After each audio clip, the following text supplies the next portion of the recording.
En République démocratique du Congo, le gouvernement central a décaissé en avril 2022 28 millions de dollars sur une prévision de 405,7 millions de dollars pour les investissements publics sur ressources propres, soit un taux d'exécution de 6,9%.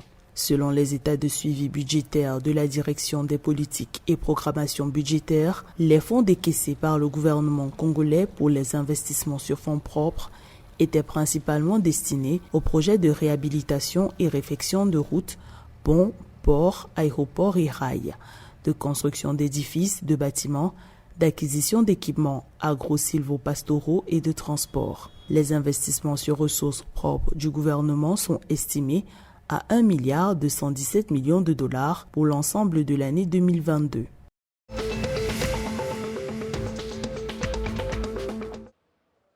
La deuxième session du Conseil d'administration de la Banque de développement des États de l'Afrique centrale, la BDEAC, a approuvé 14 propositions de financement pour un montant total de 161,867 millions de francs CFA. Ces fonds seront destinés aux opérateurs économiques des secteurs publics et privés des 6 pays de la zone CEMAC et du Burundi dans les domaines que sont l'éducation, l'agriculture, le transport, le tourisme, les finances et les mines. En 2021, les opérateurs économiques publics et privés de la communauté économique des États de l'Afrique centrale ont bénéficié d'un montant de 163 650 millions de francs CFA.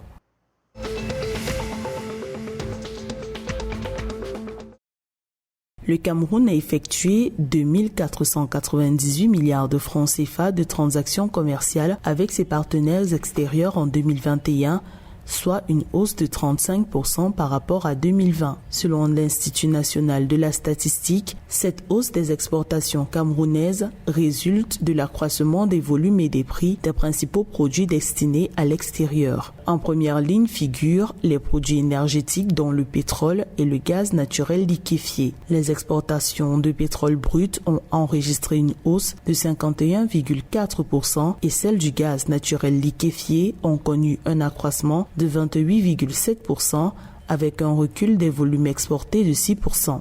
Pour ce qui est des autres produits d'exportation, le pays a enregistré une hausse de 30,8% en valeur.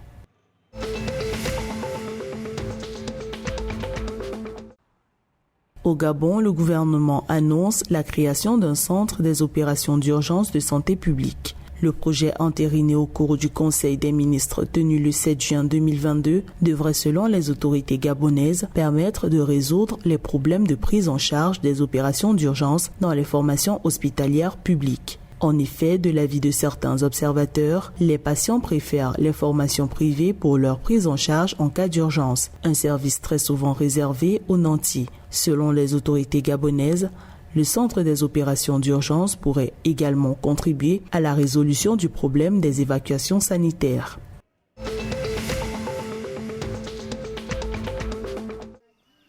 En République centrafricaine, les populations sont invitées à occuper et circuler librement dans les zones récemment conquises par la coalition des patriotes pour le changement, ceci conformément au droit humanitaire international. L'annonce a été faite via un communiqué signé du général d'armée Ali Dassara Mahamat et relayé cette semaine par les médias locaux. Selon cette note de la coalition des patriotes pour le changement, tous les officiers généraux, supérieurs et sous-officiers chargés de la sécurité dans ces zones sont appelés à respecter la Déclaration universelle des droits de l'homme de 1948 et la Charte africaine des droits et des peuples.